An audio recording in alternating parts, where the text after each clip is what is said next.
Olá, meus amigos, boa noite, boa noite.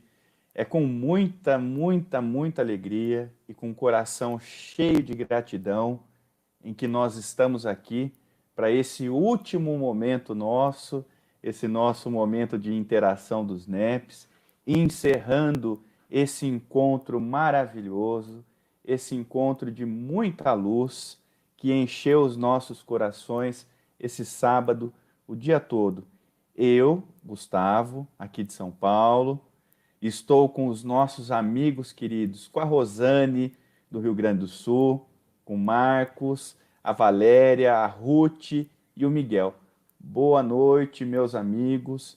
Sejam muito bem-vindos para vocês.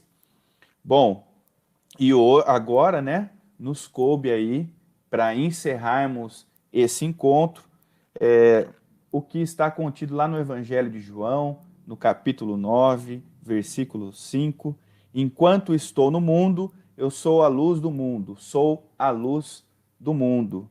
E para começar as nossas reflexões, a gente passa a palavra para a nossa amiga Rosane. Boa noite.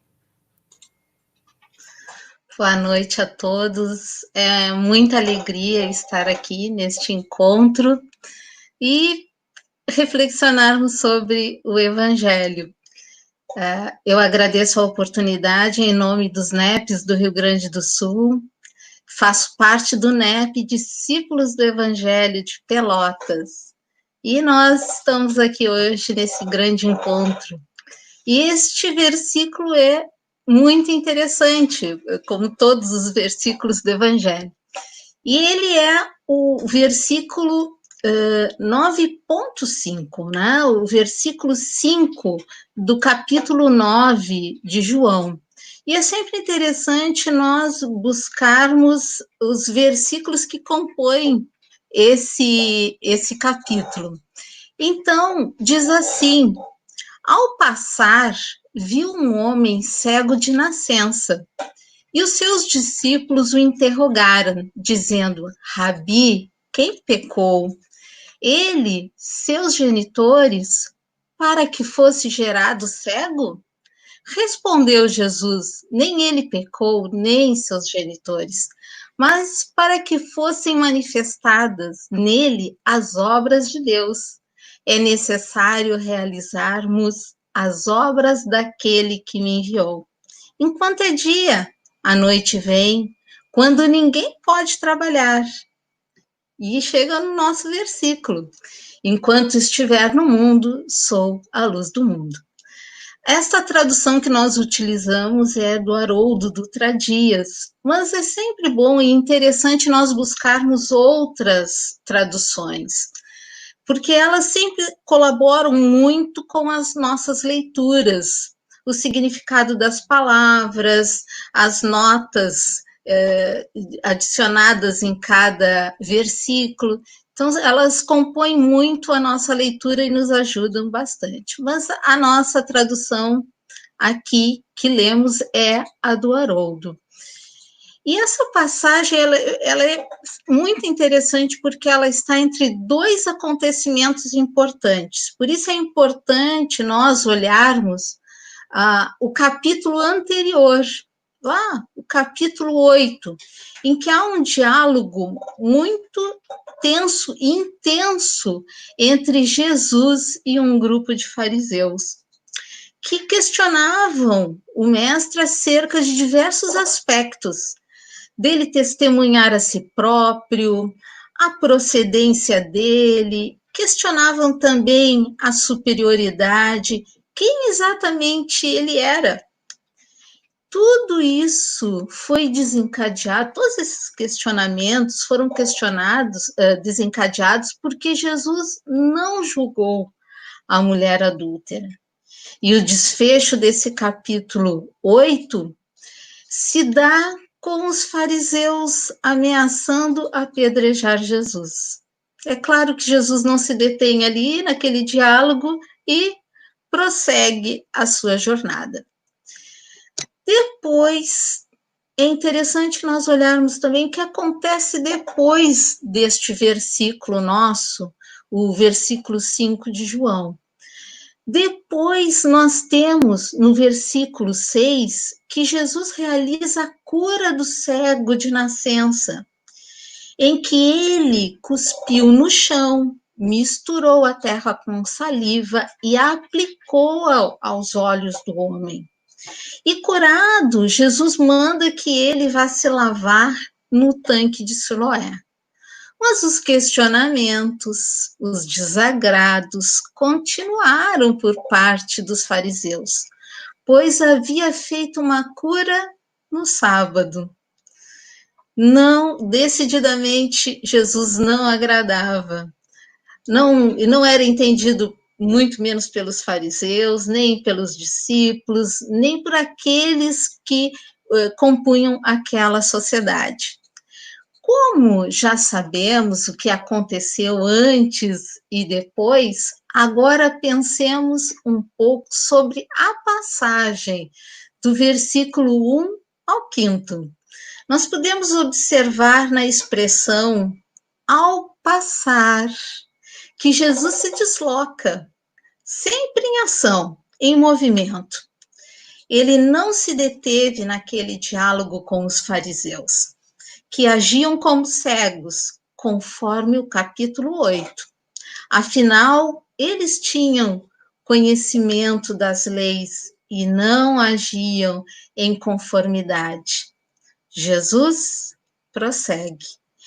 Em meio a esse deslocamento, o mestre tem a oportunidade de mostrar a deficiência humana, a deficiência moral, aproveitando uma circunstância comum daquela localidade, através de um cego de nascença, provavelmente um pedinte, prostrado ali, como sempre.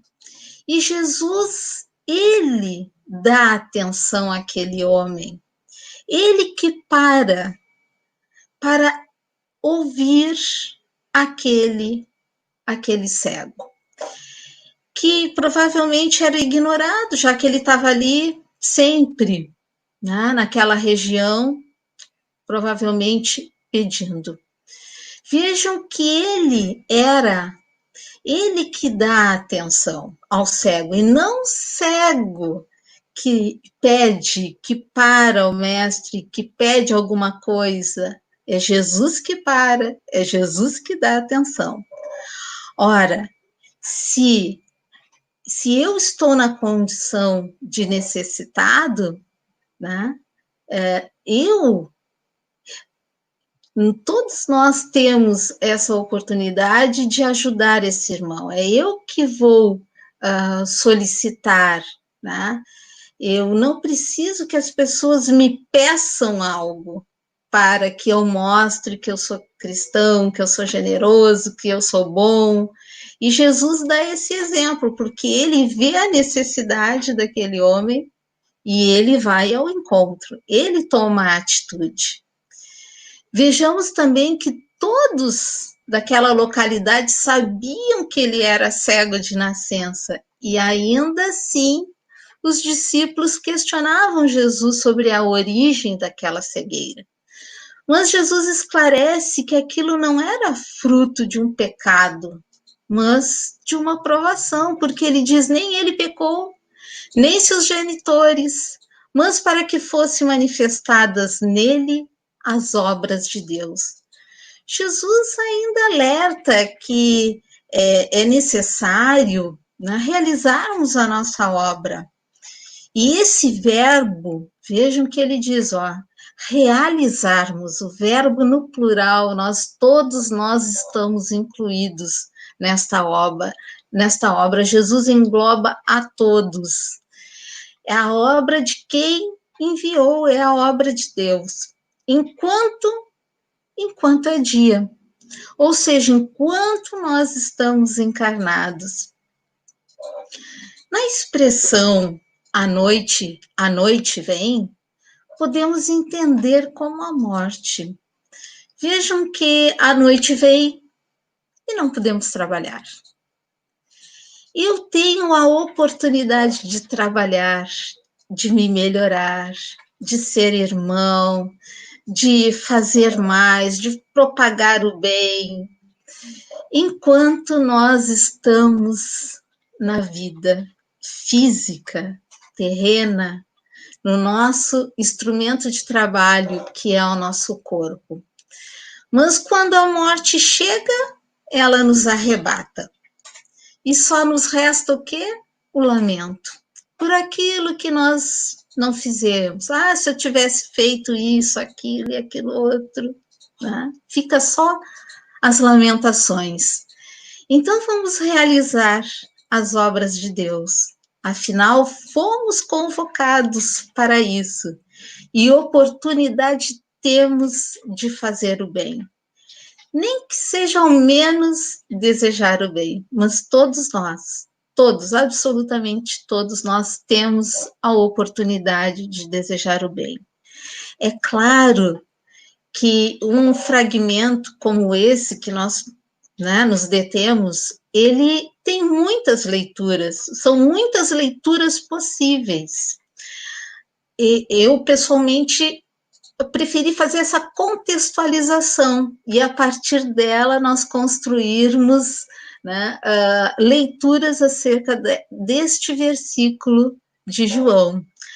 E as palavras do Cristo, elas são fontes inesgotáveis de ensinamentos. Daí a riqueza desses encontros, desses estudos, em que compartilhamos as leituras. Muito obrigada pela atenção.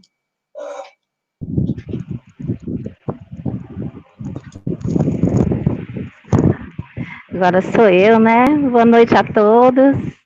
Boa noite aos meus irmãos de Fortaleza, meus amigos queridos do NEP Ceará, né, do Centro Espírita Francisco de Assis, onde nos reunimos e estudamos, do Centro Espírita Irmão Leite, onde também servimos. Um grande abraço a todos.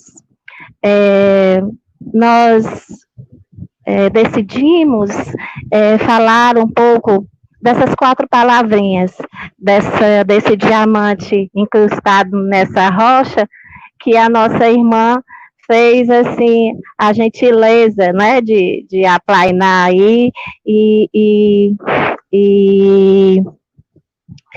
como é que a gente faz? Ir garimpando, né, esse diamante, para conversar sobre ele. Então, vamos falar de João 9,5. Enquanto estou no mundo, sou a luz do mundo. E eu vou começar falando um pouquinho da palavra enquanto. Enquanto é uma conjugação adverbial temporal. E eu faço um parênteses para agradecer a Rosane, que ela é professora de português e me ajudou. Né? Então, essa palavra dá uma ideia de temporalidade, né? Essa ideia também é de que é uma coisa que está acontecendo concomitantemente à outra, né? Enquanto dá essa ideia, né? Estou fazendo uma coisa enquanto estou fazendo outra. Ela significa no tempo em que também, ao passo que, durante. E eu fui buscar algumas referências em que essa palavra enquanto se encontram. Por exemplo, no livro da Esperança, de Emmanuel, no capítulo 67, Tempo de Hoje, ele diz o seguinte: hoje é o tema fundamental das proporções do tempo. E eu agora me recordo das várias falas que nós escutamos nessa tarde e noite de hoje, né? Principalmente da última fala de Afonso, onde ele nos lembra do chamado, né? Desse tempo de hoje em que estamos vivendo. Tempos de transformação, tempos onde somos chamados a buscar coragem dentro de nós, que talvez estivesse perdida, né, em algum momento do caminho.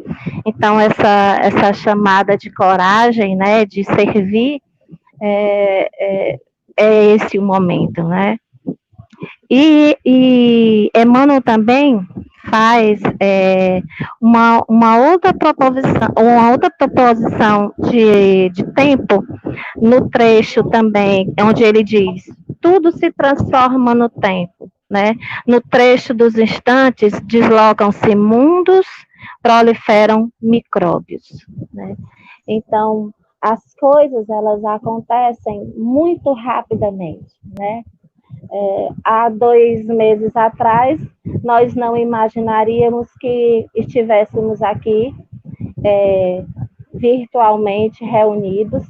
Talvez para alguns, como para mim, seria impossível uma reunião, viajar para o local onde estivesse acontecendo esse evento, mas agora, né, se tornou possível devido à tecnologia.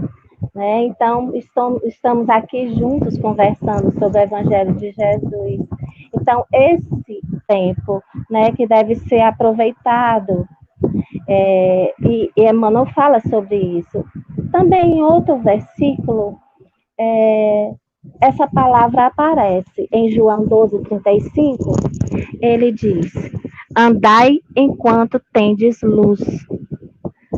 Também no livro da Esperança, ele fala, o próprio Jesus atribuía tamanha importância ao tempo que não se esqueceu de glorificar a última hora dos ceareiros da verdade que se decidem a trabalhar. Então, mais uma vez, lembrando os trabalhadores da última hora, né? Aqueles que estão dispostos a trabalhar na seara do Senhor. Então, esse é o tempo, né, em que somos chamados a trabalhar. Em outro livro de Emmanuel, que eu também gosto muito desses 2 livros, tanto o livro da Esperança como Palavras de Vida Eterna. No Palavras de Vida Eterna, no capítulo 40, ele fala, o título do trecho é Enquanto podes. E ele fala o seguinte: auxilia enquanto podes. Emmanuel, muitas vezes, ele é cirúrgico, né? Ele fala as coisas muito objetivamente para que compreendamos, né? Então, auxilia enquanto podes. Essa palavra também, né, dá uma ideia de promessa, mas também uma ideia de advertência. Pois enquanto estamos, né, com essa oportunidade de conhecimento do estudo do Evangelho, de podermos nos aprofundar, estarmos reunidos, conversando de forma minuciosa sobre o Evangelho, nos congregando com os nossos amigos, irmãos, falando para que essas falas, essas coisas e essas pesquisas façam sentido dentro de nós e a gente consiga fazer a transformação necessária para que essa luz reflita, né? Essa luz que o nosso versículo fala um pouco mais na frente, ela reflita em mim e ela se propague ao redor de mim, através das coisas que eu posso fazer no mundo. Então, essa palavra, enquanto, ela me vem muito forte essa questão de ser uma promessa de esperança, mas também de uma advertência. E me parece muito propício, no final desse encontro, nós lembrarmos disso, né? Falamos de tantas coisas lindas aos nossos corações, mas aproveitarmos todas essas coisas que ouvimos na tarde e noite de hoje. Que essas coisas tenham calado fundo no nosso coração, que a nossa mente se ilumine e consiga executar coisas que façam sentido, né, para a nossa vida e para a vida das pessoas que estão ao nosso redor. Saindo da palavra enquanto, eu vou para a palavrinha estou, né? Essa palavrinha estou é uma palavra que está na primeira pessoa do presente, do indicativo do verbo estar. O mestre, ele está a nos indicar que enquanto ele estiver no mundo, ele é a luz do mundo. É mais uma das afirmativas dele sobre a sua pessoa, sua autoridade nesse mundo, planeta de terra, de provas e expiações, a nossa querida e amada Terra, onde ele, né, co-criou com o Pai e governa até hoje com a sua infinita misericórdia.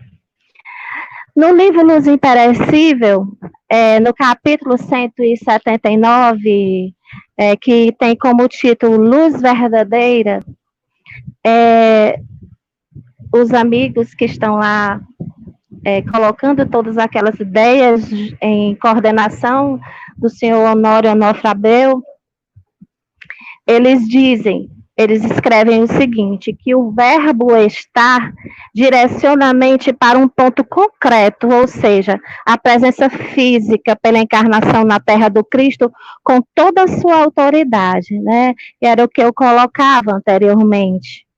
Ele está, né? As suas afirmativas, né? Estou, sou, né? Ele se coloca no mundo, no seu papel, né?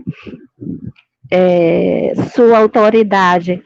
No segundo parágrafo, ele diz o seguinte: consubstanciado a luz verdadeira, aqui aportou para dos vícios e da ignorância na formação de uma mentalidade embasada no amor.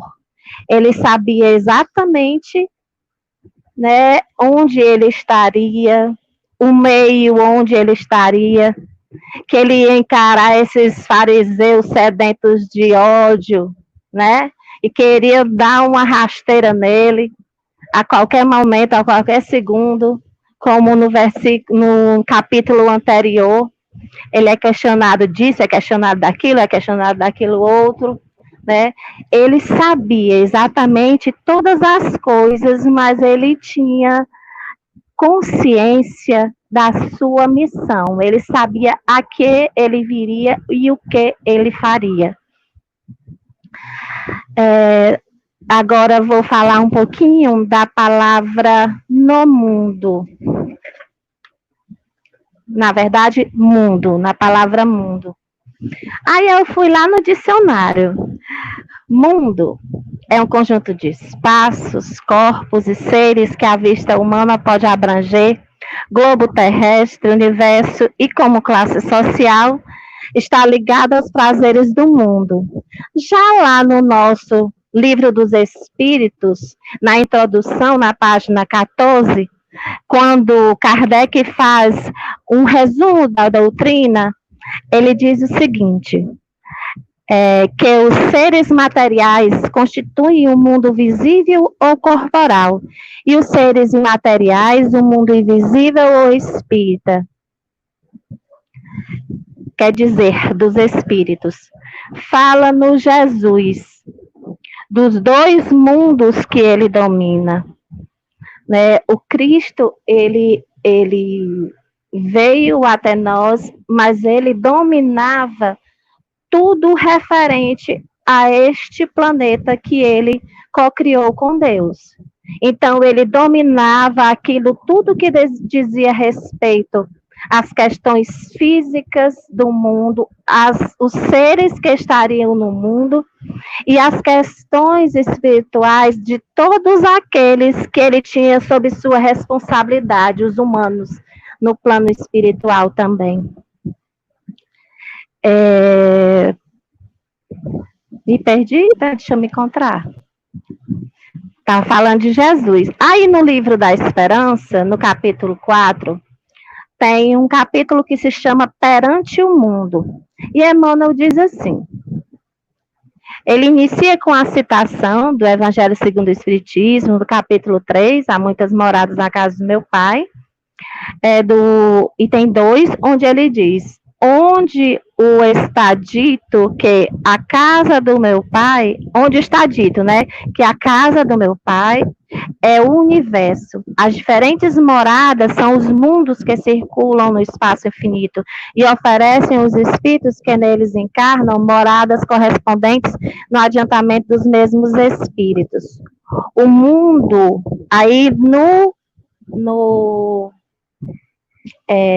capítulo, né, 4, Perante o Mundo, do livro da Esperança, ele diz esta seguinte frase: o mundo espera confiantemente por ti. Essa coisa da advertência da palavra enquanto, né? E na palavra mundo, nessa pequena frase de Emmanuel, a gente lembra a que estamos aqui, né? Qual o nosso papel? Porque estamos aqui até quase 9 horas da noite, o dia todo, né, na expectativa de nos encontrarmos, de ouvirmos todas essas coisas maravilhosas que escutamos nessas horas todas até agora.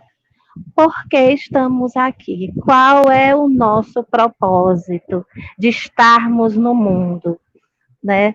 Criados todos nós seres simples e ignorantes, chegamos até aqui, nesse tempo de hoje, nessa encarnação, né?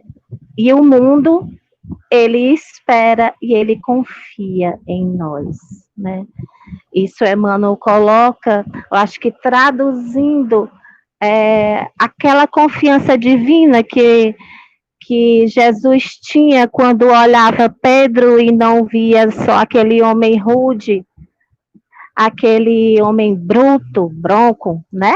Que dizem que ele era, transformar-se mais na frente em um homem que vivia para o outro, só para o outro, né? Que ao ser crucificado de cabeça para baixo, né? Disse que era indigno de ter crucificado igual ao mestre, de ter um martírio igual ao dele. Ele via lá na frente, ele via Paulo, aquele perseguidor feroz, mas ele não via ele via esse que ainda até hoje nos inspira, que nos lembra coisas a fazer. Então, sobre essas 3 palavrinhas, enquanto estou no mundo, acho que era mais ou menos isso que eu queria passar, né?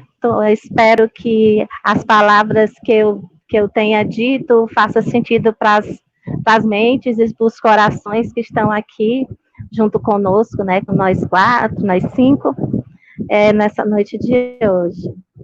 Muito obrigada, beijo.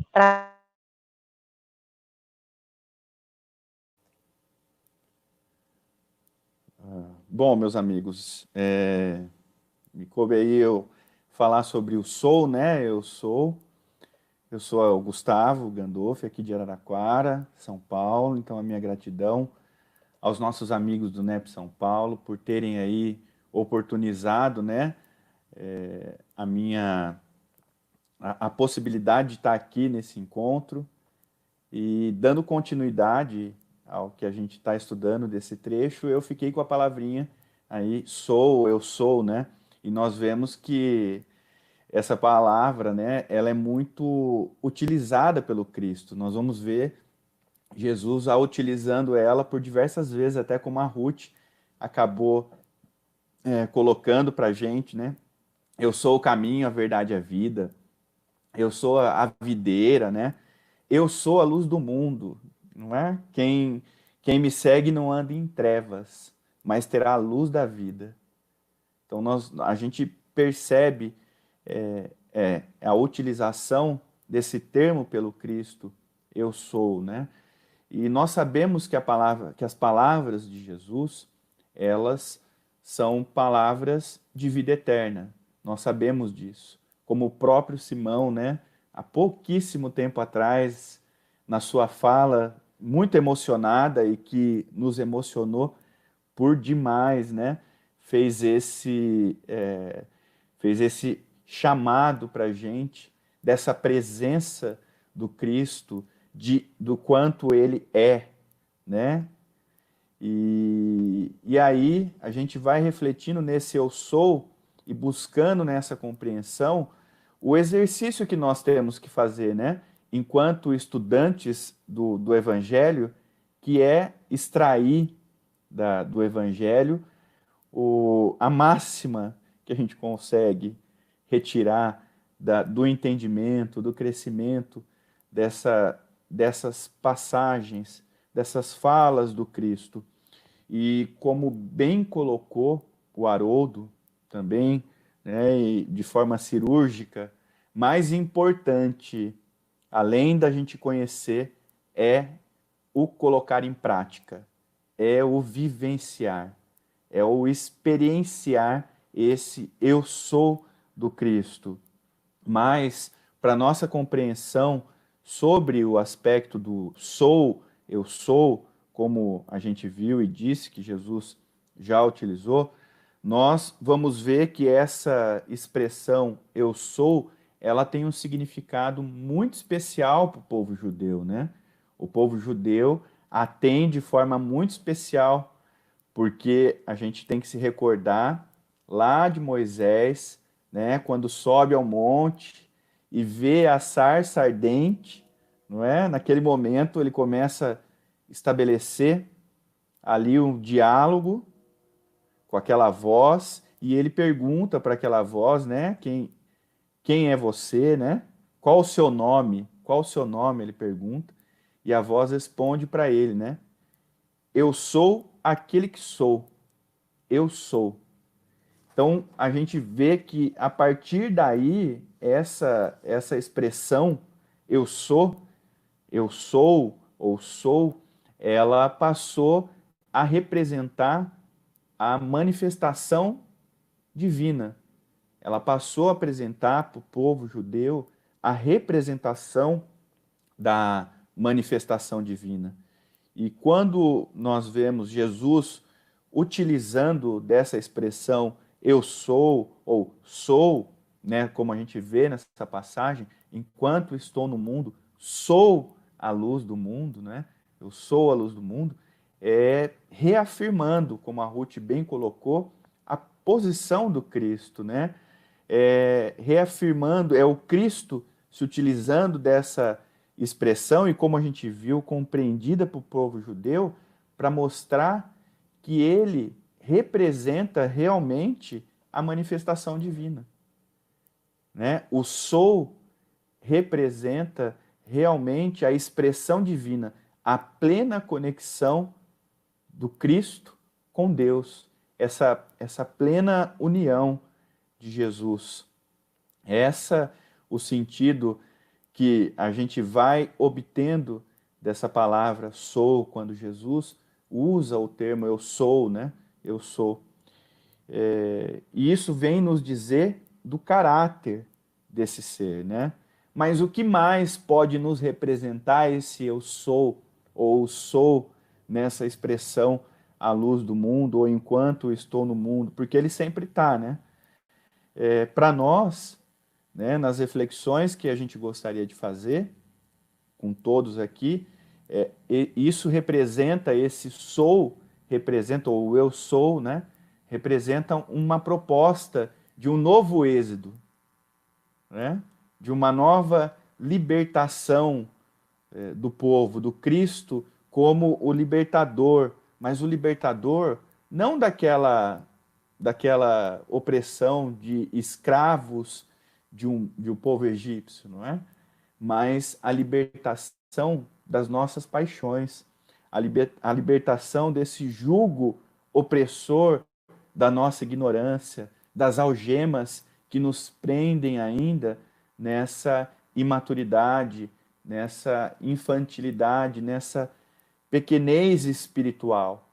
Ele vem nos mostrar que ele é a luz do mundo para nos direcionar por esse caminho, não é? Então, eu penso que mais do que conhecermos, todos nós conhecemos o Cristo. Hoje nós passamos o dia envolvidos nessa atmosfera que é a boa nova do Cristo, né? O encontro do NEP nos proporcionou, não para nós todos que já participamos dos NEPs, mas para todos os nossos amigos que estão tendo o contato com esse estudo, essa primeira vez, a possibilidade de ter esse entendimento mais direto do que representa a expressão do Verbo divino, que é o Cristo, a expressão do que eu sou. Mas mais do que isso, né? O eu sou hoje deve falar para todos nós o quanto nós estamos vivenciando a luz do Cristo, o quanto nós estamos dispostos a vivenciar o Cristo em nossas vidas, porque ele continua sendo a luz do mundo. Não, ele está sempre no mundo, não é? Ele é quem, como a Ruth colocou, os nossos amigos vão colocar, é o nosso governador, é o nosso guia, é o nosso modelo. A gente sempre traz essas expressões, mas o quanto ele está realmente iluminando dentro da nossa casa íntima. O quanto nós estamos tendo realmente, acolhendo Cristo realmente, para que ele possa ser a luz do nosso próprio mundo. Então, entendendo a expressão eu sou como o Cristo sendo realmente a maior expressão da manifestação divina, e ele sendo colocado que ele é a luz do mundo, como nós estamos com essa luz dentro de cada um de nós? Como é que nós estamos permitindo que ele nos ilumine? E para encerrar aí a minha contribuição, hoje o Arthur publicou no Facebook o cântico, né, dos mártires do Circo de Roma, que está lá nos 50 anos depois. Então, meus amigos, já compreendemos quem o Cristo é, o eu sou, ou o sou. Compreendemos que ele é a luz do mundo, mas que ele possa ser realmente a luz que nos guia, a luz do nosso mundo interior. E utilizando aí desse cântico publicado pelo Arthur, nós gostaríamos de encerrar nossa contribuição dizendo: Cordeiro Santo de Deus, Senhor de toda verdade, Salvador da humanidade, sagrado Verbo de luz. E aí eu vou passar para nossa amiga Valéria, que vai continuar aqui as reflexões desse versículo.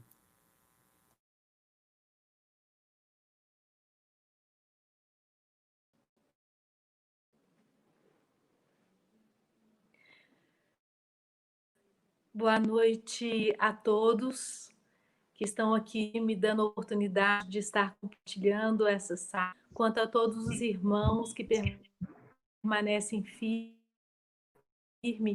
nesse dia feliz de estudo e sintonia com o Evangelho, Mestre e Senhor.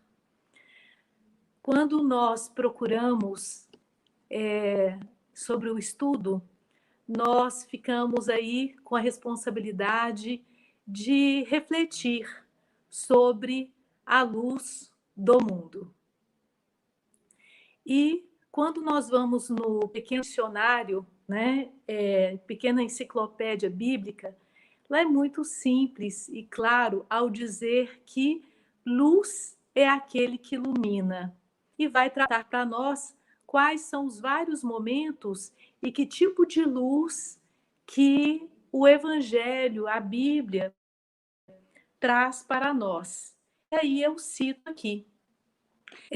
A luz é uma luz que pode ser natural, é uma luz que pode ser espiritual. A luz pode ser um favor de Deus. A luz pode ser a palavra de Deus. A luz pode ser uma luz sobrenatural. A luz é o Cristo no mundo. Enquanto dois devemos que Deus é luz. Nesse aspecto, nós fomos buscar compreender de que luz que estava sendo tratada, entre tantas possibilidades. E aí, quando nós pegamos o livro Segue-me, porque tem dentro, né, das obras espíritas muitos trechos, muitos textos que falam sobre a luz, mas nós nos detemos a uma que nós consideramos muito, porque ela vai falar exatamente sobre a luz no mundo. E aí, nós temos aqui algo que eu achei muito interessante compartilhar, porque vai falar que a luz, ela pode vir de um bombardeio no mundo, ela pode vir de um trovão, de um raio, ela pode vir de um lança-chamas, ela pode vir de várias situações que machucam, que ferem, que amedrontam. Então, a luz no mundo, Emmanuel vai refletir no livro Segue, que quando nós tratamos de Jesus, esta luz é um convite para a iluminação interna, para acendermos a nossa luz íntima. Lá no livro Caminho, Verdade e Vida, então essa luz vai ser tratada por Emmanuel como uma luz por dentro. E quando nós vamos para do mundo, nós vamos ver que esse do mundo pode expressar uma luz física, uma luz espiritual, uma luz mental e uma luz moral. Quando falamos do mundo físico e espiritual, estamos falando de questões externas.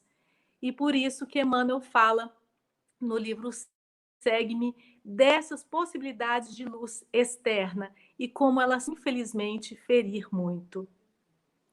Mas, quando nós tratamos do mundo mental ou do mundo moral, nós voltamos ao aspecto que Emmanuel cita como convite para nós, que é o convite de iluminarmos-nos, que é um lugar interno e que é necessário resgatar. Quando também aqui em Emmanuel, nós vamos, no Caminho, Verdade e Vida, falar sobre esta questão da iluminação íntima, ele trata de algo muito valioso para nós, que ele vai falar que a iluminação interna é o nosso problema fundamental de redenção. Então, neste instante em que nós estamos aqui, tendo a oportunidade da tecnologia a serviço do Evangelho e da iluminação dos nossos corações, quando a humanidade passa por um instante redentor de avaliação, né, das nossas possibilidades, das nossas possível não pensar o quanto que nós dado de iluminar. Então, o texto completo, enquanto, né, estou no mundo, sou a luz do mundo, Jesus ainda é a luz do mundo, de estar no mundo, já que o nosso mundo está em suas mãos. Porém, quando vamos em Mateus, lá no capítulo 5, ali pelo versículo 13, nós já vamos é o convite do trabalhador, o convite do servo, é o convite daquele que se adequa, se sente sintonizado com o Evangelho de Jesus. E quando nós sentimos sintonizados e buscamos a sua companhia, somos nós efetivamente convidados também a ser com Jesus a luz do mundo. E aí começa, né, sempre aquelas nossas reflexões, se estamos sendo a luz na nossa casa, se estamos sendo a luz na instituição espírita, se estamos sendo luz na sociedade, se estamos aproveitando esse momento tão difícil para tantos, para iluminar com a luz do Evangelho e com Jesus.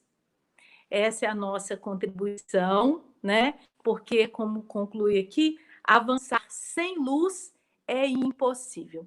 Eu falo de Minas Gerais, do Triângulo Mineiro, de Patos de Minas, do Lar Paulo e Estevão. Agora eu passo para o Miguel.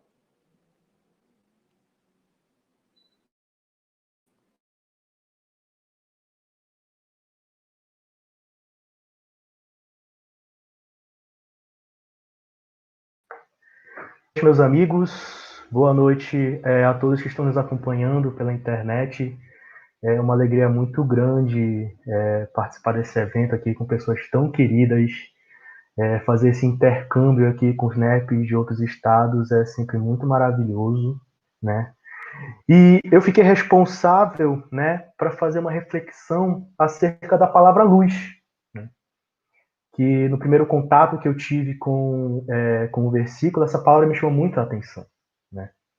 E aqui eu vou fazer tipo um miudinho, como faz o nosso amigo Aloysio Elias, né? Focar um pouco nessa palavra luz, né? E é interessante que a nossa amiga Valéria já falou bastante, né, sobre as diversas características dessa luz, né? E é muito interessante também, né, que é com a luz, né, que a gente consegue perceber onde estamos, né, as características de um local, as cores, os objetos, eu consigo perceber quem está comigo, né? Mas é importante, né, a gente entender também sobre a escuridão, porque quando Deus criou, né, lá na Gênesis criou tudo, ele falou: haja luz, e a luz foi feita, e ele separou a luz da escuridão, né? E é interessante que na escuridão, quando a gente vai falar sobre ela, né, a escuridão remete para a gente a um sentimento de medo, de nervosismo, porque na escuridão eu não sei onde eu estou, eu não sei quais são os objetos, né? Quando vai embora a luz da nossa casa, eu tenho que ficar parado, porque senão eu posso bater o dedo midinho em algum objeto, né? Então essa luz, ela dá essa ideia, assim, de medo, de receio, de não saber quem está naquele local, né? E é interessante que o cego, ele vivia na escuridão. Cego desde nascença, o evangelista narra na passagem, ele vivia nessa escuridão. E eu acho interessante que esse cego é uma das chaves também para a gente entender todo esse capítulo, né? O cego vivia na escuridão, Jesus vai lá e restaura a visão desse cego. E ele retorna para a luz. Só que ele retorna diferente. Isso é muito interessante na passagem. Porque quando ele retorna para a luz, quando ele lava os seus olhos no tanque de Siloé, né, ele renasce novamente. Porque ele contempla Jesus nesse momento. Ele vê Jesus. Ele vê a luz do mundo. E é interessante, né, que as pessoas que antes ouviam pedido esmolas não reconheceram. Até na passagem, algumas pessoas se perguntam, não é esse que vivia pedindo esmola? Então as pessoas não conseguem reconhecer porque ele retorna diferente. Os fariseus estavam mais preocupados, né, com o dia de sábado. Mas esse homem fez uma cura no dia de sábado. E os fariseus também não acreditaram que aquele homem havia sido curado, que aquele homem retornou a ver, né? As pessoas, né, os fariseus, ficaram questionando ele, né, sobre a cura, sobre quem o curou, né, se era ele mesmo. E é muito interessante isso, porque no final, né, dessa passagem, o cego ele vai até Jesus, né, reconhece Jesus como Messias e crê nele. Então olha que interessante, né? O cego sai dessa escuridão, contempla a luz, contempla Jesus, crê em Jesus, crê que ele é o Messias prometido. E aí eu estava me perguntando no decorrer dessa lição, né? Que outro personagem do Evangelho enxergou a luz, né? E não tem como a gente não falar de Paulo de Tarso. Paulo de Tarso é um personagem assim que exemplifica muito bem, né, essa questão da luz e da escuridão, né? Vale ressaltar aqui que o cego, ele era cego desde nascença. Ele vivia na escuridão desde que nasceu. Mas Paulo nasceu vendo. Paulo via. Paulo tinha a luz à frente dele. E é interessante que a gente vai ler no livro Paulo e Estevão, né, que Paulo tinha a luz do evangelho à frente dele. Paulo tinha Abigail, né? Paulo tinha Estevão. Né? Nos momentos, né, que o Saulo, né, Saulo ia até a casa do caminho, né, ele viu a pregação de Estevão, viu todo o trabalho do evangelho, mas ele escolheu permanecer na escuridão. Antes de Paulo se converter, quando ele era Saulo, ele preferiu permanecer na escuridão. E aí vem um momento muito interessante, né? Que somente após ver Jesus, que somente após Paulo contemplar Jesus, ele reconhece o Mestre. Ele reconhece que, poxa, esse é o cara, esse é o cara que eu devo seguir, esse é o cara que eu devo defender, que eu tenho que colocar todas as minhas forças para trabalhar por ele, né? E é muito interessante, o que acontece? Paulo fica cego. Paulo entra na escuridão. E é na escuridão de si mesmo, né? Nesse momento em que Paulo entra nessa escuridão, que ele começa a perceber os seus erros, né? Ele começa a examinar os erros do passado, ele começa a perceber as dificuldades do presente e começa a contemplar as realizações do futuro. Olha só que interessante, Paulo, ele perdeu a vista, entrou na escuridão, e é nesse processo que ele começa a contemplar a si mesmo, que ele começa a se entender, que ele começa a perceber suas dificuldades. E aí o que é que acontece? Jesus pede para Ananias, né, para curar Paulo, trazer a vista novamente para Paulo contemplar, para Paulo ver novamente a luz. E é interessante nesse momento, né, quando Ananias realiza a cura em Paulo, né, ele percebe a transformação de Paulo. E aí Emmanuel relata o seguinte, né, comovidíssimo, o velho discípulo do Senhor notou que o perseguidor cruel dos apóstolos do caminho estava totalmente transformado. O que aconteceu com o cego? O cego, curado, lavou seus olhos na piscina de Siloé, ele renasceu novamente, diferente, que nem as pessoas conseguiam perceber quem era ele. E o mesmo aconteceu com Paulo. Paulo sai dessa escuridão, Paulo é curado, e Paulo contempla novamente a luz do Evangelho. E que interessante isso, gente. Que interessante, né? Essa luz, né? A luz transformou completamente Paulo. E a gente pode falar, né, que a luz, ela dissipa as trevas, ela ilumina a escuridão e ela traz consciência ao homem. Essa luz que é Jesus. A luz que é Jesus dissipa as trevas, ilumina a escuridão e traz consciência ao homem. E aí Emmanuel, ele vai falar o seguinte para a gente. Nossa necessidade básica é de luz própria e de esclarecimento íntimo, de autoeducação, conversão substancial do eu ao reino de Deus. Nossa necessidade básica é de luz própria. E aí Jesus fala para a gente, vós sois a luz do mundo, deixe a sua luz brilhar. Mas aí fica a pergunta, como acender a nossa luz do sentimento? Como acender a nossa luz interior? Em momentos como esse que a gente anda vivendo, como é que eu posso deixar a minha luz brilhar? Como é que a minha luz vai brilhar, né, nessa situação tão difícil? E aí a gente pode recorrer, né, a um instrumento fantástico, né, que está sempre à nossa frente, que a gente tem condições de sempre colocar na cabeceira da nossa cama, pegar para ler um pouquinho, né, que é o Evangelho segundo o Espiritismo, ou até mesmo o Novo Testamento. Esse é o caminho para que a gente possa acender a nossa luz, né? Contemplar Jesus, se aprofundar nesse estudo do Evangelho, conhecer o Evangelho, assim como fala o filme no livro Renúncia, né? O Evangelho de Jesus é conhecido, meditado, sentido e vivido. né? É nesse momento, né, que eu entro em contato com essa luz que é Jesus. Quando eu me aprofundo no Evangelho, quando eu me aprofundo nesse estudo, eu entro em contato com essa luz. E assim como Paulo, eu posso sair da escuridão de mim mesmo e contemplar novamente Jesus na minha frente, né? E quem sabe dizer ao Senhor, eu sou teu servo, faça de mim segundo a tua vontade. Agora eu passo a palavra ao nosso amigo Marcos. Muito obrigado.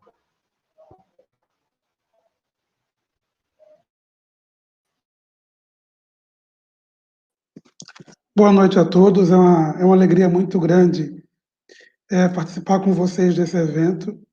Nesse caso aqui, os últimos não serão os primeiros, né? Os últimos serão os últimos mesmo, né? A gente está encerrando a programação. E encerrando com o coração feliz, né? Porque nós estamos representando aqui o NEP de Alagoas. É um NEP pequeno, tem poucas casas espíritas, mas é um NEP que já vem se movimentando, buscando seguir a orientação dos grandes NEPs, dos grandes grupos de NEP que tem no Brasil. Já tivemos aqui a presença do João, enfim. Então, nós estamos nos organizando para fazer um trabalho que possa levar a mensagem de Jesus, estudando, pesquisando e refletindo sobre ela. Mas o que eu trago para reflexão hoje, especificamente hoje, depois de ter ouvido os nossos amigos relatarem detalhadamente o entendimento que tem do Evangelho de Jesus nesse ponto específico, eu queria retomar a palavra da nossa irmã que abriu, do Rio Grande do Sul, para poder também complementar a proposição dela, a reflexão dela, né? Tentando levar também pelo viés psicológico da proposta pedagógica de Jesus. Que quando a gente observa a sua contribuição, a contribuição do mestre para a humanidade, é uma contribuição educativa e reeducativa. Ele nos propõe nos reeducar, porque como alunos rebeldes que ainda somos, não conseguimos compreender bem qual era a proposta dele, por isso que repetimos costumeiramente e necessitamos da experiência reencarnatória para reaprender. Então, eu queria refletir um pouco sobre a passagem inicial desse versículo 5, que está no capítulo 9, que trata especificamente da cura do cego de nascença, né? Então, ao passar, significa que Jesus, na sua trajetória, ao passar, na sua missão, na sua caminhada, né, na sua vinda a este momento, viu. E o que é ver, né? Se importou. Quantos de nós, no nosso passar, na nossa caminhada, vendo alguém precisando, vendo alguém cego, quantos de nós nos importamos com essa pessoa cega ou com alguém que está em dificuldade?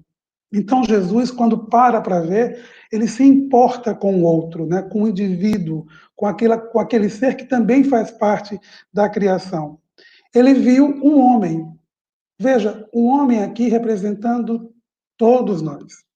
A humanidade que está em processo de evolução. A humanidade que está cega. Quando ele diz viu um homem cego, ele está informando para a gente que esta humanidade cega não compreende ainda a sua proposição. O que ele vem dizer para nos tirar da escuridão. Mas também podemos entender que este homem cego de nascença representa o momento em que a gente, ao reencarnar, esquecemos o nosso passado e entramos numa escuridão, né? Questão 392 do Livro dos Espíritos. Nós esquecemos o que fizemos.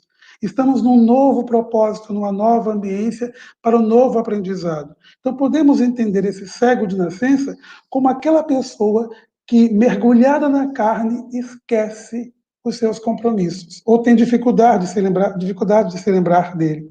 Mas prossegue a proposição do Cristo na sua passagem, e vai dizer, e os discípulos? Quem são os discípulos aqui no Evangelho? Somos nós. Todo aquele que professa, que segue a moral cristã, é um discípulo dele. Bom ou mal, fazendo coisas certas ou coisas não muito certas, ao dizer-se cristão, estamos nos chancelando como discípulos do Cristo. Mas os discípulos interrogam Jesus, né? Quem pecou, Rabi? Ele ou o Pai? E aí os discípulos, representando a humanidade, nós, que muitas vezes, nesse processo de relação com o outro, queremos encontrar o culpado. Quem fez o erro? Quem errou? Ele ou o outro? Para Jesus não importa apontar o erro. O que ele vai dizer? Nem ele, nem os pais. Ora, se Jesus disse nem ele, nem os pais, e ao seguir a sua proposição ele coloca, mas nele, ou seja, no cego, né? Em nós, em mim, neste momento em que eu estou encarnado, possa se realizar, como ele coloca, as obras de quem me enviou. Ora, se a gente fizer análise ao pé da letra, vai ver que aquele homem era cego, era pobre, mendigava pela rua. E a obra que alguns de nós poderia avaliar de maneira apressada é que a obra seria a cura. Mas não é a cura. Não é a cura física que Jesus coloca aí. Para que nele se realize a obra, como colocou o nosso amigo Miguel, para que nele se realize a obra da transformação, como aconteceu com Paulo. Então, a obra que Jesus falava, a obra que ele propõe, a missão que ele traz, quando ele propõe no Evangelho que seja manifestadas as obras de Deus, não é para nos curar do corpo físico, não é para nos curar das doenças do corpo físico, não é para nos tirar das tragédias, ou das doenças, ou das pandemias, é para nos fazer melhores diante de situações como a que ele estava vivendo. Ele vivia a experiência da cegueira. Mas como Jesus coloca na proposição dele, ele diz, nem ele, nem os pais pecaram. Ora, outra reflexão que devemos fazer. Se nem ele e nem os pais pecaram, em tese, nenhuma dessas personagens necessitaria passar pela experiência da cegueira. Portanto, aquela experiência nós podemos também refletir, como propõe André Luiz no livro Ação e Reação, no capítulo 19, na dor-evolução. Ou seja, aquelas três personagens podem ter renascido para testemunhar a obra de transformação. Estavam prontas para. Nesse caso específico, o cego de nascença, me parece, no decorrer da própria proposição que traz o capítulo todo, que ele está pronto para testemunhar. Testemunhar um homem novo que nasce, transformado a partir da experiência que tem com Jesus. Mas Jesus segue. E aí, quando ele fala que enquanto é dia para realizarmos as obras, realizarmos, a nossa colega colocou junto, em conjunto, né? Jesus não trabalha isoladamente. Ele precisa de cada um de nós. Neste momento aqui, nós estamos com ele fazendo um trabalho de esclarecimento. Os nossos irmãos evangélicos também estão com ele, nossos irmãos umbandistas também, budistas também, católicos, todo mundo está com ele quando se propõe a fazer o bem. Então, quando ele diz, enquanto estiver dia, ou seja, aproveite enquanto eu estou agora com você, não me abandone, eu não vou lhe abandonar. E ele segue, dá uma pausa, tem um ponto e vírgula aí, ou seja, tem uma pausa para dizer que tem algo mais intenso a acontecer quando ele coloca a noite vem. Podemos entender sim como a morte, podemos entender sim como esse interregno para uma nova experiência, mas não nos esqueçamos também de que quando ele diz a noite vem, quando ninguém pode trabalhar, que quando nós nos afastamos da luz, a noite representa a volta à escuridão. Quando a gente falha, quando a gente se equivoca, quando a gente dá brecha ao homem velho que ainda teima renascendo dentro da gente, a gente volta para a noite. A gente volta a perder a chance do trabalho. Quantos de nós, em muitas dificuldades, em muitos momentos, perdemos a cabeça? Ou seja, deixamos de estar com o dia, com a claridade, com a luz, e nos tornamos noite, né? Nos abrigamos em experiências da noite, ou seja, na escuridão, na ausência do trabalho no bem. Quantos de nós, quando está chateado, diz, não vou mais para a casa espírita, me abusei com fulano, não vou mais. Não quero mais servir porque ninguém me deu valor naquela casa espírita. Isso é a noite, isso é a escuridão que ele tira do cego, pondo o cego a refletir sobre sua própria conduta enquanto ser imortal que é. Ele prepara todo esse conjunto para que a gente chegue, finalmente, ao ele colocar que, enquanto estiver no mundo, sou a luz do mundo. E eu quero concluir nessa parte o que é mundo, apenas isso. O mundo íntimo, o meu mundo, o seu mundo, o mundo que eu construí para mim. Olha o que ele diz: enquanto eu estiver no mundo, no seu mundo, sou a luz do mundo. Enquanto eu estiver com você, enquanto você me convidar para abrigar o seu mundo, com tantos medos, com tantos traumas, com tantas culpas, eu vou ser a luz que vai lhe tirar da escuridão. A escuridão em que a gente teima a não olhar para ela, a aprender com ela, a colocar lá para trás, a esconder as nossas dificuldades. A luz é para que as pessoas vejam as nossas dificuldades, que elas percebam o quanto nós precisamos melhorar. Porque se nós ficarmos na palidez, no verniz das atitudes, nós não seremos luz do mundo, como ele mesmo colocou. Vós sois a luz do mundo. Porque a luz verdadeira, ela mostra os defeitos que nós temos, mas ao mesmo tempo, com os defeitos que nós temos, ele nos aceita como somos. Porque como irmão maior, né, como governador do planeta, ele quer que cada um de nós se liberte da escuridão, da cegueira moral que um dia nós mesmos entramos nela. Agradeço muito a oportunidade, espero ter feito dentro do meu tempo e desejar a vocês um ótimo final de semana, na certeza de que esse momento que a gente vive de isolamento social nunca foi tão oportuno. Nós, espíritas, compreendemos que a doutrina espírita, por mais que precisemos do toque, né, do abraço, do aconchego, do carinho, nós compreendemos que podemos multiplicar o evangelho também pelas mídias sociais, também pela tecnologia. Um abraço a todo mundo. Obrigado. Bom, meus amigos, é isso. A Ruth teve um probleminha com a internet. Ela mandou para a gente aqui que ela não estava conseguindo voltar a acessar. Eu gostaria de agradecer. Nós somos os últimos mesmo, então a gente pode passar um pouquinho só, né? Mas aqui, em nome de todos os amigos do NEP, né? Do NEP Brasil, eu gostaria de agradecer imensamente à Rede Amigo Espírita, ao Zé Aparecido. A Ruth está conseguindo ressurgir, ó. Parece que ela está ressurgindo. Vamos ver. Se ela entrar aqui, a gente... Aê, deu certo, ó. Pronto, a Ruth está surgindo aqui, gente. Mas agradecer, então, imensamente a Rede Amigo Espírita, na pessoa do Zé Aparecido, esse nosso amigo que preparou e nos permitiu, né, essa ferramenta maravilhosa para que a gente pudesse aqui ter o nosso primeiro encontro do NEP Brasil de forma tão linda. Agradecer a todos os amigos, a todos os NEPs que participaram conosco, todos os amigos que se envolveram. E eu tenho certeza que se fosse agora, se a gente estivesse junto, todo mundo ia estar se abraçando e falar, né, aquela coisa boa, né, aquela alegria da tarefa cumprida, né? Mas o nosso abraço vai assim, com esses sorrisos, com o sorriso da Rosane, da Ruth, da Valéria, do Miguel, do Marcos, de todos os nossos amigos que passaram por aqui. Muito obrigado a todos, né?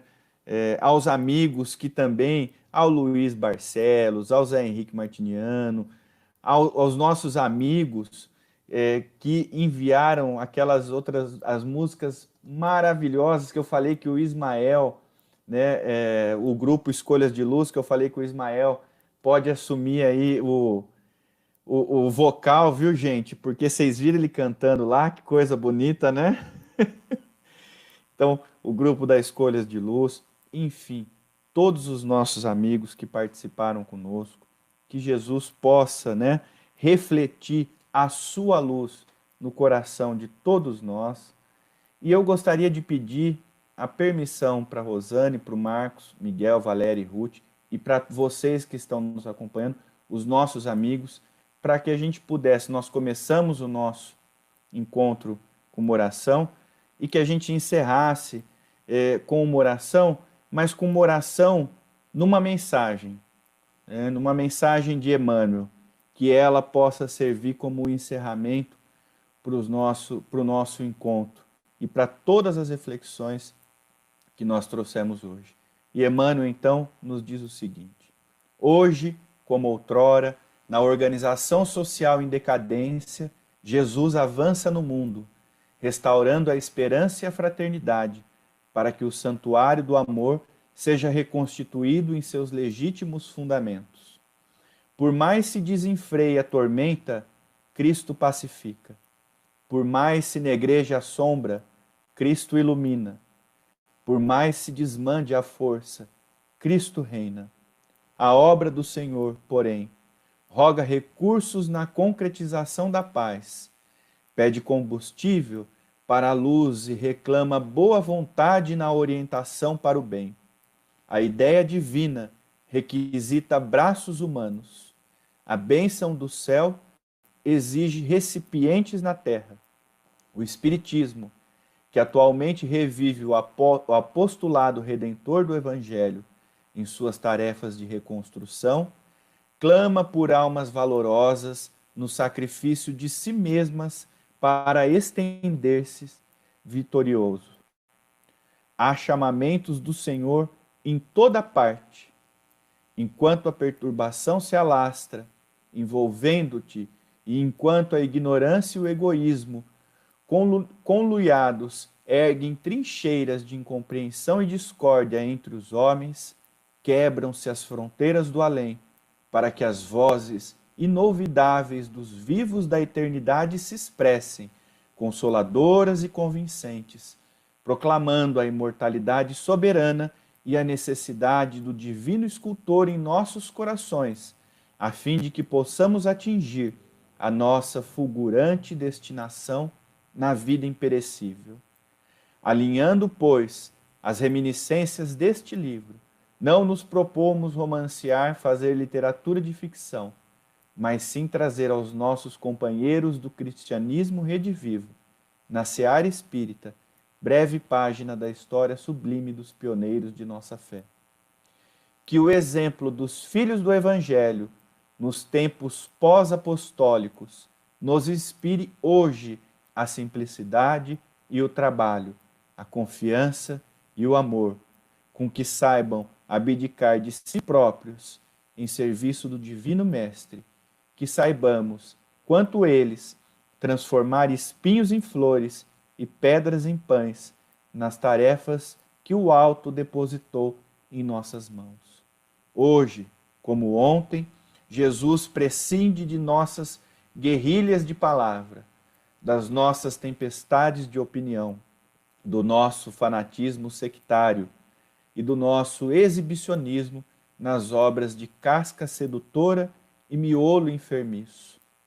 O excelso benfeitor, acima de tudo, espera de nossa vida o coração, o caráter, a conduta, a atitude, o exemplo e o serviço pessoal incessante, únicos recursos com que poderemos garantir a eficiência de nossa cooperação em companhia dele, na edificação do reino de Deus, suplicando-lhe assim, nos ampare o ideal renovador, nos caminhos da árdua ascensão que nos cabe trilhar, repetimos com os nossos veneráveis instrutores dos primeiros séculos da Boa Nova. Ave Cristo, os que aspiram à glória de servir em teu nome, te glorificam e te saúdam. Ave Cristo, uma boa noite. Muito obrigado, gente.